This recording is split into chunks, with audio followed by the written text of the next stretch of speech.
ह्या सगळ्या जे काही याच्यात चालू आहेत ना, हाताला काही लागणार नाही आहे. म्हणजे आपण साधी गोष्ट बघूया ना, आता हे काय ते लाडकी बहीण योजनेमध्ये काय 1500 रुपये देतात. आता मला कळलं की 13 तारखेला 2 महिन्याचे देणार आहेत. म्हणजे निवडणुकीच्या तोंडावरती तुम्ही ह्या अशा प्रकारचे पैसे वाटणार.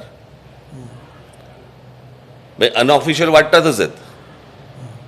आता राज्य सरकार ऑफिशियल पण वाटणार. बाहेरच्या बाजूला जी पसरलेली महागाई आहे, त्या महागाईमध्ये ह्यांचे पैसे किती दिवस टिकणार आहेत? दिलेल्या रकमेच्या 50 पट जास्ती पैसे काढतायत महागाईतनं. मागे तुम्ही ज्या म्हणजे विधानसभा आपण त्या लोकांनी पण या गोष्टींचा विचार केला पाहिजे की आपण पुढच्या पिढ्यांसाठी आपण काय वाढून ठेवतोय, काय महाराष्ट्र आपण करतोय. उद्या त्या पिढ्या ज्या वेळेला बोलतील की माझ्या आजोबांनी माझ्या आजीने पैसे घेतले, काय वाटेल?